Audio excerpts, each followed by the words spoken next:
Okay, we are all food all the time today, whether you know exactly what restaurants you're wanting to hit up for your upcoming Disney World vacation or you're planning on making up your food itinerary as you go. There's one thing you've got to consider above all else, those oh so mighty Disney crowds.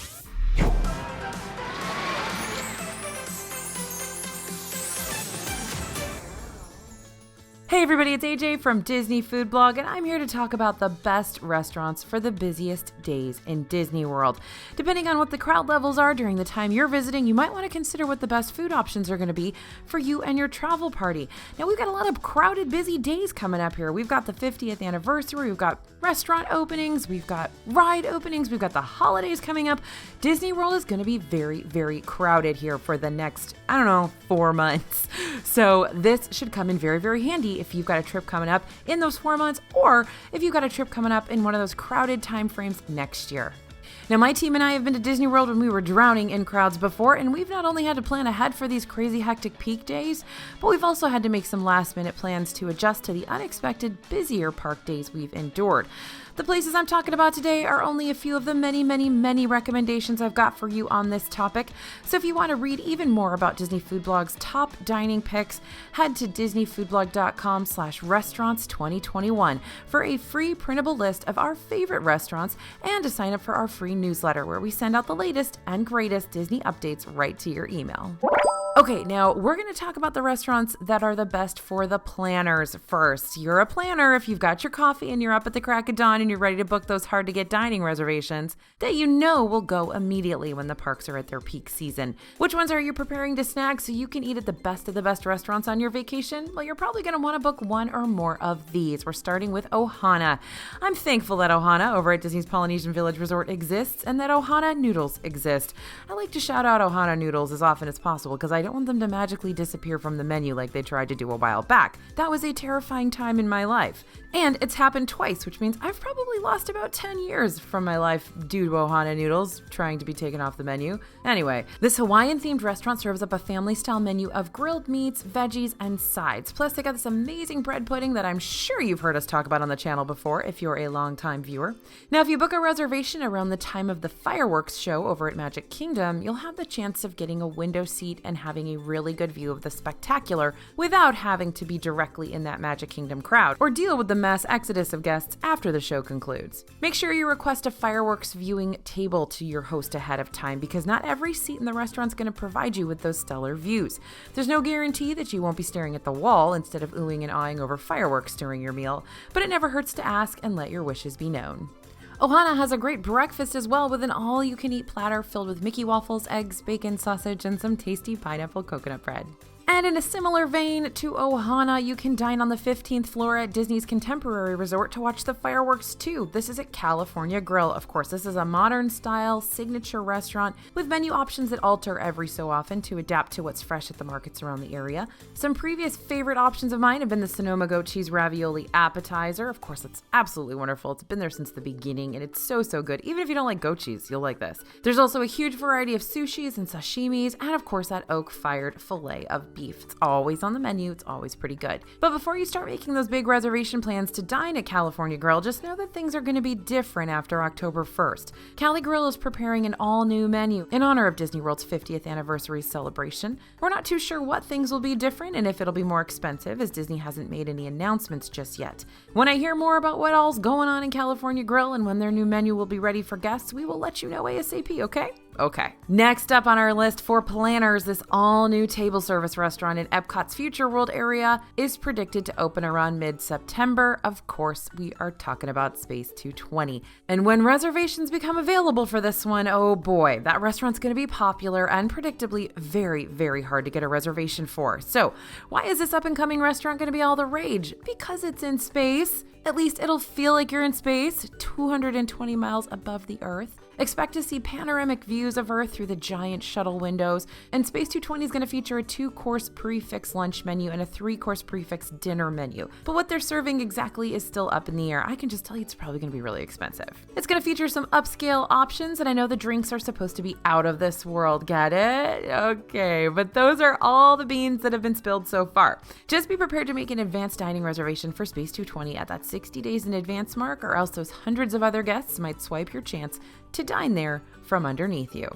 And if you're going to Disney World like in the next, less than 60 days, it should be opening soon. So keep an eye on our newsletter. We will let you know when those reservations are going to be available. All right, and Oga's Cantina. In my opinion, Oga's over at Disney's Hollywood Studios in Star Wars Galaxy's Edge is probably the most difficult reservation to snag at the moment. It's not a very big restaurant. It's actually just a lounge, and it's a wildly popular spot. Batu residents know Oga's Cantina for being a safe haven for smugglers and patrons trying to stay under the radar of the law, but Disney guests know it for its eccentric drinks like the fuzzy tauntaun cocktail that literally makes your lips numb. Still not over the fact that I willingly pay $15 to lose feeling around my mouth? Well, Disney makes you do weird stuff sometimes. Moving on. If you're looking for a non-alcoholic option, Oga's got you covered there too, with options like the cookie-topped blue bantha for $13. Your best bet to snag a reservation for this cantina is to make an advanced dining reservation 60 days out. We're talking 6 a.m. Eastern, you're awake at the computer or on your My Disney Experience app and ready to click that Book Now button. To better your chances of getting a reservation, make sure you're specifically searching for Oga's Cantina instead of the available reservations on the My Disney Experience app. That way, you don't have to sift through all the other restaurants that are available to book before you find Oga's, and the more time you can save, the better. All right, here's a list of the best restaurants for the busiest day in Disney World when you need a sit-down meal like right now. Okay, it's come to that point of the day where you're hot, you're tired, you're overwhelmed by the crowd levels. If you need a sit-down meal ASAP while you're at the parks, you can usually hit up any of these locations on the spot for some good old AC and downtime. These are restaurants that will often have last-minute dining reservations, and we can recommend them as well. In Animal Kingdom, you can usually get into Tiffin's. And if you're starving in a busy Animal Kingdom, Tiffin's will be pricey, but it'll definitely fill you up ASAP with its vast selection of African, Asian, and South American-inspired meals. Can we take a moment to talk about that tamarind braised short rib? This tender meat is served with parsnip potato puree, cauliflower, cipollini onion, and medjool date vinaigrette. Lots of fancy names that mean very tasty food. This is a great restaurant for those who are also huge fans of the Imagineering that is behind making the Animal Kingdom what it is.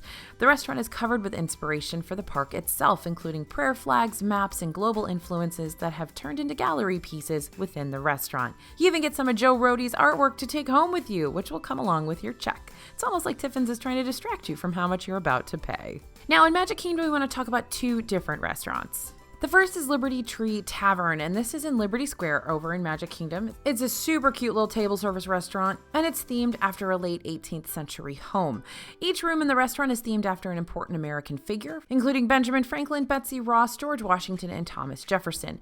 You can figure out what your room's theme is by taking a look at the pictures hanging on the walls and also some of the other props that are placed around the room. Now, this is an all-you-care-to-enjoy family-style dining experience that feels like Thanksgiving all day, every day, thanks to the Patriots platter with its roasted turkey breast, pot roast, and oven roasted pork. Then you've got the sides on top of that: mashed potatoes, seasonal vegetables, herb stuffing, and house-made macaroni and cheese.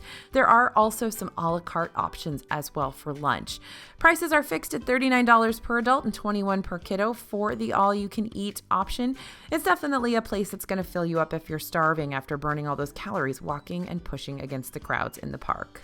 Now, let's talk Skipper Canteen. If there are not last-minute reservations for Liberty Tree Tavern, try for one at Skipper Canteen in Adventureland. This menu is a little more adventurous, so it tends to stay off most people's radar. But our team loves the food here, and we return again and again. You'll find steak, vegetable curry, whole fried fish with flavors inspired by locales featured in the Jungle Cruise ride. Yeah, this is a restaurant themed on the Jungle Cruise, so expect your server to tell you some terrible jokes while you dine. Now, over in the China Pavilion at Epcot's World Showcase, you're going to find Nine Dragons, which is a restaurant that's honestly overlooked quite often. Now, I've heard from some who don't sing this restaurant's praises, but it's got a time and a place, especially if you're needing somewhere to go right now and you didn't plan any other reservations for the day. It's rarely ever too busy, so you'll actually be able to take some time away from the World Showcase crowds. Plus, the Chinese interior design is sophisticated yet subtle, creating a really relaxing dining experience. My go-to option here is the Happy Family Meal, which is going to give you 3 different stir-fry meats: shrimp, chicken, and beef, plus veggies. Pretty safe and fulfilling options to refuel you and prepare you for another round of walking. I also love, if they're available, the spinach noodles here. So good. They're garlicky, just delicious. And they also have more innovative and actually spicy dishes that you might be surprised to find in a theme park, but otherwise, it's your standard Chinese takeout style. Nine Dragons is currently only available Tuesdays through Saturday evenings, but I'll let you know if this changes in the future. All right, another ASAP sit-down meal in Epcot can be found over in the Morocco Pavilion at Spice Road Table. This is a particularly great option if you have a hankering for some tapas, like house-made hummus fries for $10, fried calamari with remoulade and harissa sauce, and maybe some spicy shrimp to throw in the mix too. One of the best parts about this restaurant, though, is its view of the World Showcase Lagoon. That's right, you can see the fireworks from here without dealing with the crowds of people that gather around the showcase to watch the show too. If you're sitting indoors where it's nice and air-conditioned, but you still want to see the fireworks, make sure to request a table by the windows. And if you're sitting outdoors, not every seat in Spice Road Table's outdoor section is prime fireworks viewing, so beware. For the best view of the show, you're going to want to sit at one of the tables as close to the lagoon as possible without sitting in the lagoon itself. That way you can avoid getting sat next to one of the patio's support beams that could potentially block your view. Now, you're never guaranteed the seat you request, but you can always request it and they'll do their best. Okay, now these are some great options for when you need to escape those crowds and you need to get away from them fast. Sometimes the best thing you can do on a super busy day at the parks is run away, go somewhere peaceful where you can take a breath that's far away from other people, and the two best areas to do just that, the resort hotels and Disney Springs, at least during the day. So resort dining, it might add some travel time to your day, but if you head to the hotels, you'll find some great restaurants with not as many crowds, so you can relax and take a moment to enjoy not being surrounded by wall-to-wall people. Why aren't there that many people? Because they're all at the park. So if you go for lunch or breakfast, even a late breakfast, you can have a relatively relaxed experience. Now, Olivia's Cafe over at Old Key West Resort has those beachy escape vibes that just suck you right in. The whole cafe feels more local and less like it's in the middle of a giant theme park. There are even pictures on the walls of DVC members, and if that doesn't give you hometown vibes, I don't know what will. And Olivia's has a great selection of sweets too. Banana bread pudding sundae with that warm bananas Foster topping, and vanilla bean ice cream, or that great key lime tart with mango and raspberry sauce, both for just $7. This place really has some good food. Nobody ever goes over there, so make this a must-do if you're going during a crowded time in Disney World. You can also hit up Kona Cafe back at Disney's Polynesian Village Resort. This little restaurant tends to get overlooked, especially when Ohana is right next door, but the Hawaiian-themed cafe is famous for its Tonga toast that you can get at breakfast time, and this is French toast stuffed with bananas, sprinkled with cinnamon sugar, and drizzled with a thick strawberry sauce.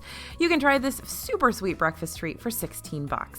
Now just continue riding the monorail on over to Disney's Grand Floridian Resort for this next cafe, aptly named the Grand Floridian Cafe.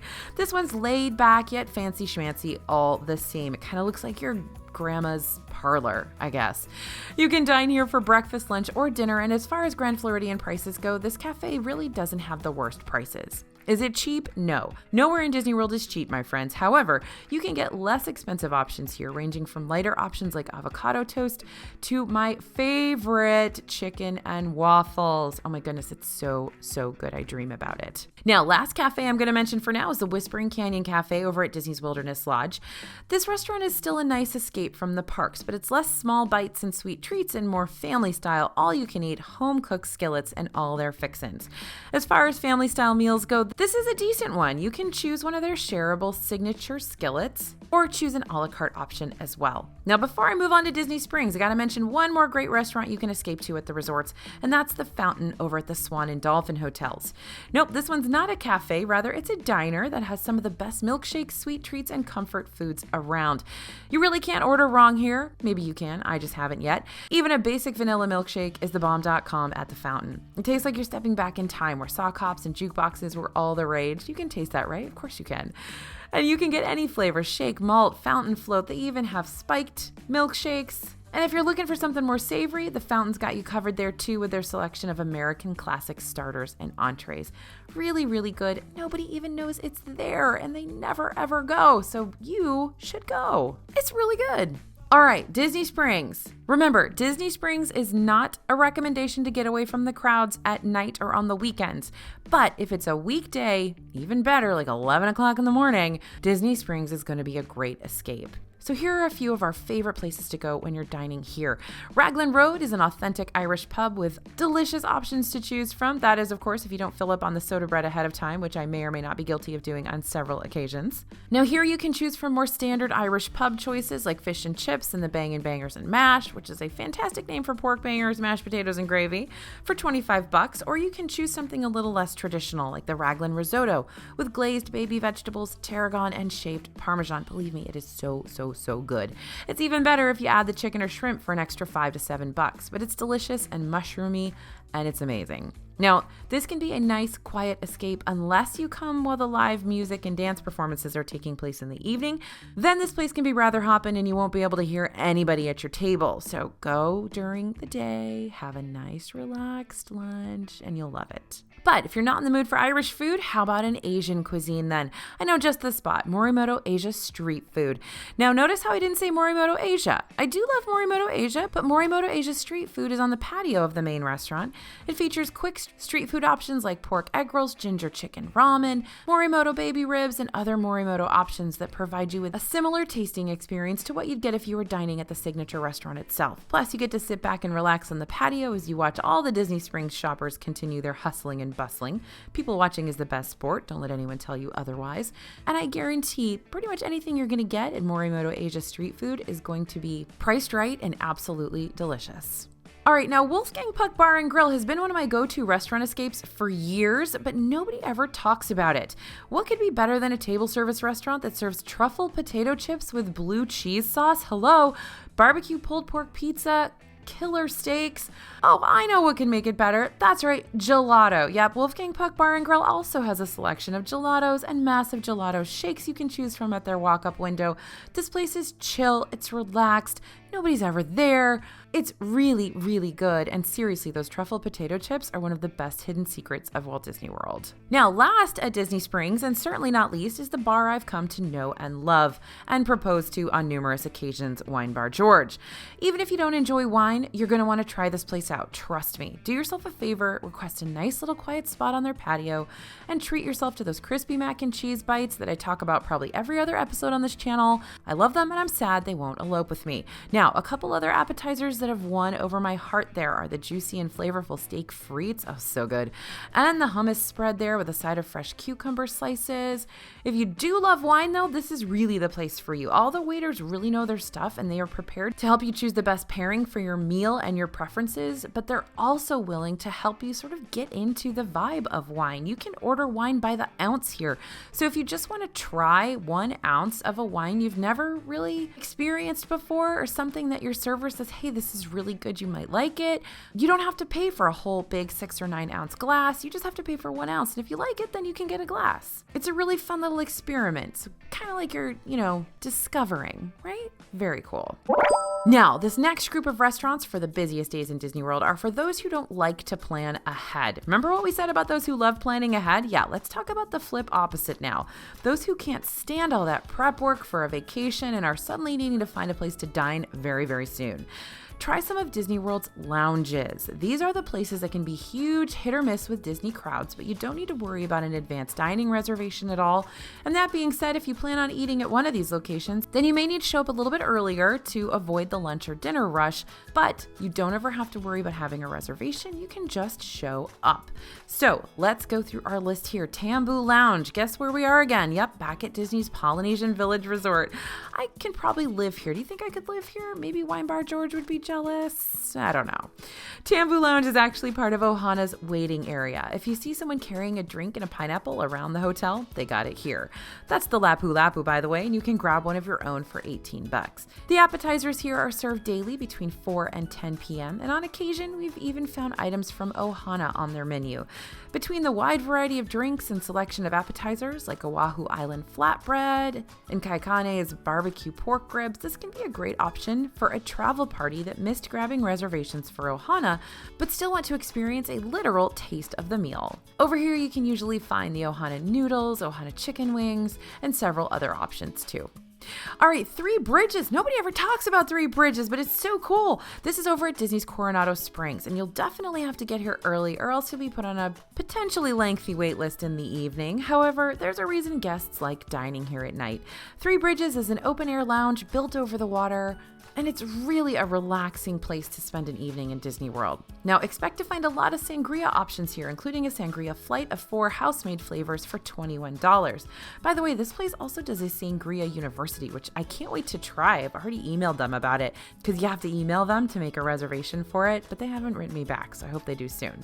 Now, there are also a handful of poke bowls, burgers, and tacos on the menu. This is really a spot for everyone. All right, back at Wilderness Lodge, you can relax and unwind in Territory Lounge. And this place has food that's just as comforting as its environment. Along with their variety of mocktails, cocktails, beers, and wines, they've also got a selection of small plates, including an absolutely killer fondue, artisanal cheese and charcuterie boards.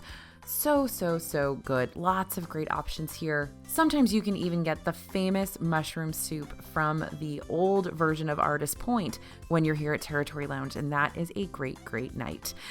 Also at Wilderness Lodge is the Waterside Lounge Geyser Point. They've got shareable snacks along with burgers and full-on meals, so it's great if you need a light bite or if you're really hungry after a long day in the park. Seating is all outdoors, but it's covered. It might not be the best spot on a super hot or rainy day, but it is one of my favorite lounges in all of Disney World for the evening. And we're heading back inside the parks for this next one. It's Epcot's Italy Pavilion, and we're going to Tutto Gusto. This is themed like an Italian wine cellar. So as you can probably guess, you'll be able to get a whole lot of wine here, over 200 different selections. But Tutto Gusto sings a similar tune to Territory Lounge. It's mainly a place to sit back, relax, and have a drink or two, but you can also pair your beverage with a bigger meal than just a charcuterie platter if you wish. Tutto Gusto has standard Italian options like spaghetti, ravioli, lasagna, all around $28 to $29 each. It's connected over to Tutto Italia, so they often have many options from that giant restaurant's menu. All right, here are the options for those people who are on the go. The parks are so busy you don't have time to stop right now. First off, yes, you do. Please take a breather and pace yourself. Secondly, I can still give dining advice for your busy bee self. Counter service locations are great, but on really busy park days, you're going to want to scout out quick service locations that can accommodate plenty of people without it feeling overwhelmingly crowded. Oh, and they should also have AC because Florida is hot and every location with functioning AC is a godsend. Please don't go to outdoor counter service restaurants. Why? Why would you do that? Unless it's Flame Tree Barbecue, but that's a different video. Okay, in Magic Kingdom, try hitting up Pecos Bill, Tall Tale Inn and Cafe over at Frontierland or Cosmic Ray's Starlight Cafe in Tomorrowland. Pecos Bill's is going to give you an array of sort of Tex-Mex options like tacos, nachos, rice bowls, while Cosmic Ray's is going to give you the standard park food spread, hot dogs, hamburgers, chicken tenders, but you'll also get to listen to Sunny Eclipse perform over there, and that alien's a pretty cool dude, so bonus points to you, Cosmic Ray's. Now over in Disney's Hollywood Studios, check out ABC Commissary or Backlot Express. ABC Com actually changed up their entire menu not too terribly long ago, and now it's 10 times better than what it used to be. I love the shrimp tacos and pimento cheese sandwiches there. It makes me really proud of ABC Commissary, and I'd like to give it a superlative for most improved now. On the other hand, Backlot Express has always had a pretty reliable array of fast food options and a place in my heart. And you definitely want to try the Cuban sandwich or the chicken tender basket. I know, but I love the chicken tenders. Plus, those thin fries are just right, unless you don't get them while they're hot, in which case I feel sorry for you. Now, if you hop onto Disney's Animal Kingdom, just mosey your way on over to Dinoland USA and try out either Restaurantosaurus or Pizzafari. Now, do not make fun of me for Pizzafari. I know it's awful pillowy pizza, but if you're looking for something quick with a lot of seating and AC, you can't deny that Pizzafari is going to offer you that. As far as Restaurantosaurus is concerned, it's probably a better option to choose, unless you're really craving pillowy pizza, which some of you guys do. Restaurantosaurus is going to provide you with, again, standard options with a few specialty items thrown in the mix every now and then to shake things up a bit. Lastly, let's hit up Sunshine Seasons over at Epcot, which not only has a huge dining area, air conditioning, and plenty of food options in a mall food court style setup, but it's also in the Land Pavilion, meaning after you finish up your meal, you can hit up 2 rides back to back since Soarin' and Livin' with the Land are literally right there. Sunshine Seasons changes up their selections on occasion, but they always provide a variety of different foods, and actually they're very good. It's a great place for picky eaters. It's a great place for plant-based eaters, and for travel groups with vastly different tastes. Now, what if you don't mind skipping the restaurant entirely? Yeah, this is probably some of the best advice for the busy days in Disney World. It's too crowded to even think about wasting any of your ride time for a meal that requires you to wrangle your whole family and sit down while you eat. So you can keep eating on the go. Whether you're at the parks for the food or not, may I suggest trying out a few of the festival booths around Epcot's World Showcase. Epcot almost always has some sort of festival going on, whether it be the Festival of the Arts, Flower and Garden, Food and Wine, Festival of the Holidays. Each festival will not only come with its own theme, but its own unique array of foods for you to try as well.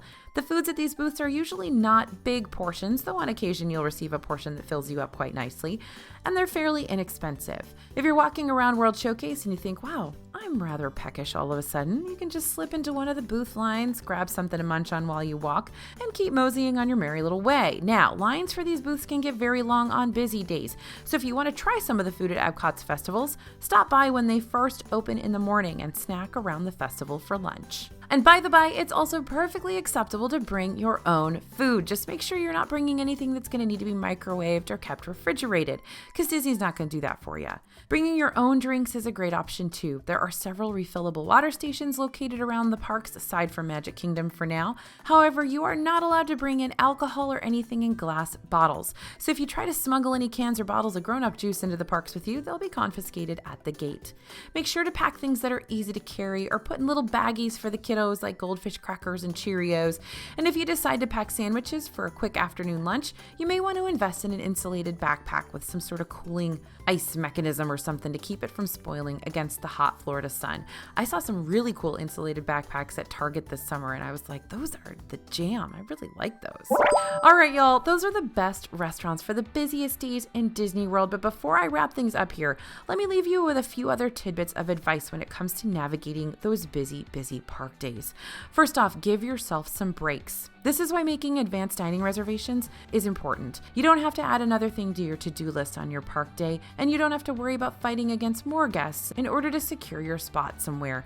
Your table will be good to go. You just have to show up at the time you made the reservation for. Next, keep your plans flexible. Ride lines are going to be long, so don't hop in line too close to your reservation time or you might miss it. This happens to me all the time with Splash Mountain. And most importantly, maybe I just like making the last point the most dramatic one, leave plenty of time for transportation. Or have alternative plans like a car, Uber, or other ride-sharing service. Those Disney World buses are great at being complimentary and getting you from one place to the next, but they're not always great at getting you there quickly.